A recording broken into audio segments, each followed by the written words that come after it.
Introduction à l'économie. Définition de l'économie.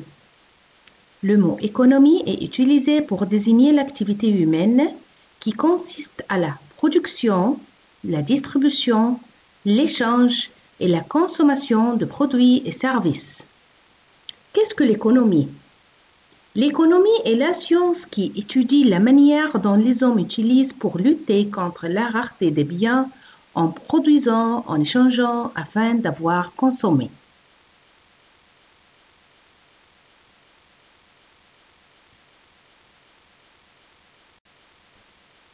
La rareté des biens.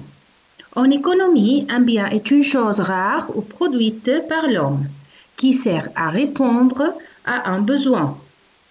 Les biens économiques s'opposent en ce sens aux biens libres que l'on trouve gratuitement en abondance comme le soleil, l'air, l'eau dans certaines régions. Type de biens économiques. On peut faire plusieurs différenciations entre les biens.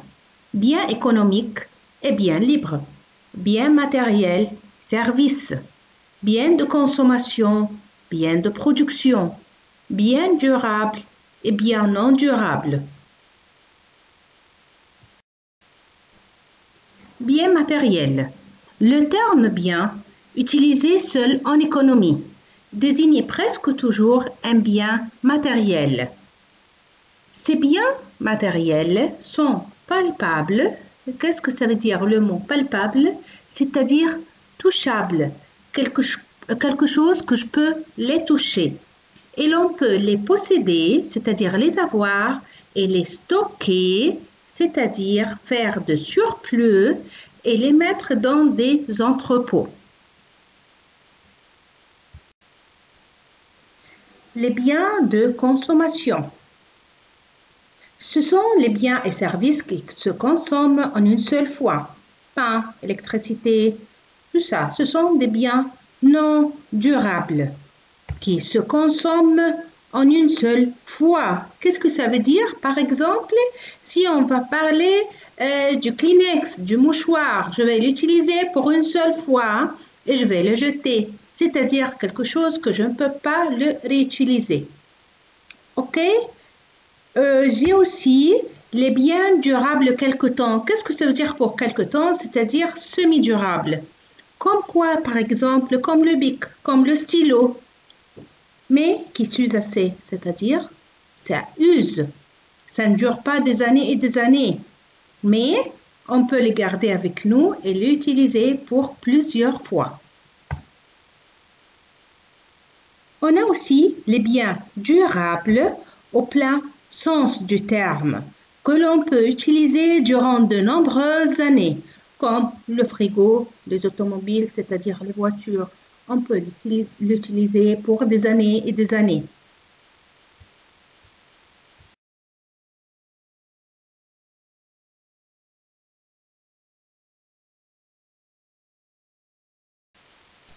Bien de production. Que veut-on dire par bien de production? C'est-à-dire les biens qui nous aident pour produire. Premièrement, nous devons avoir des équipements. Qu'est-ce que ça veut dire équipement? C'est-à-dire machines, moyens de transport et tout ça. J'ai des produits semi-finis. Ce sont des produits qui nous aident à fabriquer. Nous avons les matières premières, bien sûr, et l'énergie pour faire fonctionner les équipements, électricité, pétrole, etc. Nous avons aussi des services rendus par une entreprise à une autre entreprise. Disons un exemple, il y a une entreprise de transport, autre entreprise qui n'a pas de bus, alors elle va se coopérer avec l'entreprise de transport pour avoir des bus pour transporter les employés.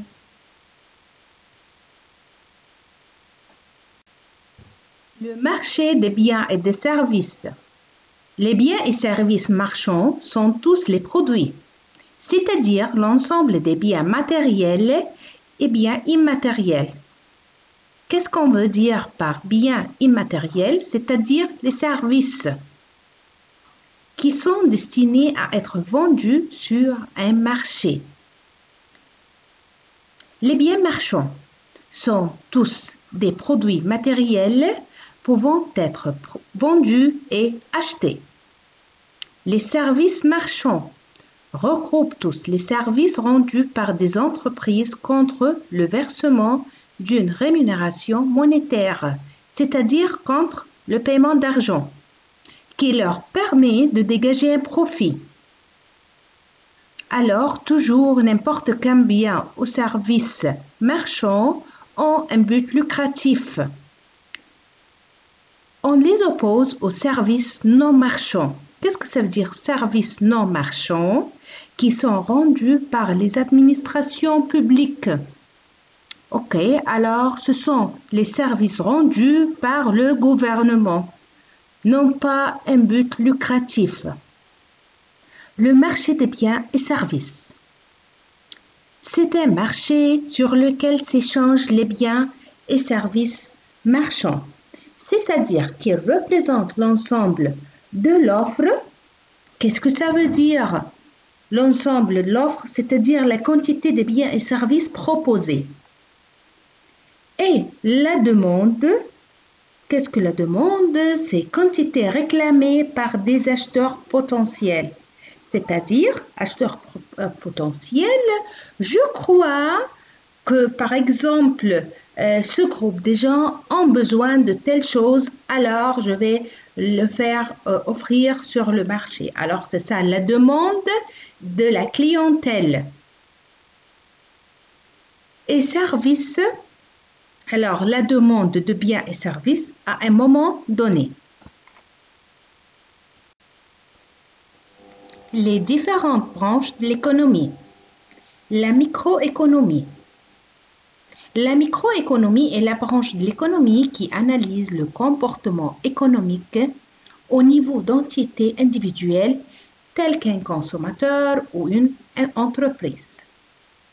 La macroéconomie est l'approche théorique qui étudie l'économie à travers les relations existantes entre les grands agrégats économiques, le revenu, l'investissement, la consommation, le taux de chômage, c'est-à-dire la relation de l'économie avec les grands agrégats, c'est-à-dire avec les administrations publiques, avec la banque, la bourse, l'assurance, tout ça, c'est le macroéconomie.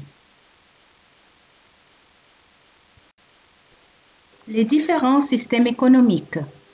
On peut distinguer trois grands types de systèmes économiques dans les différents pays du monde. L'économie libérale ou le capitalisme, ou bien l'économie de marché. Deuxièmement, l'économie planifiée. Troisièmement, le libéralisme dirigé. Pour l'économie libérale ou le capitalisme, plusieurs principes gouvernent ce système économique. D'abord, les moyens de production peuvent être détenus par les individus. Ensuite, c'est le marché qui doit décider de ce qu'il faut produire et à quel prix les biens et les services sont vendus. Pour gérer la libre concurrence, l'État doit intervenir un minimum pour laisser jouer ces principes. Deuxièmement, l'économie planifiée. Au contraire, les partisans de l'économie planifiée veulent que l'État joue un rôle prépondérant dans l'économie. Alors, dans l'économie planifiée, c'est l'État qui joue le rôle essentiel.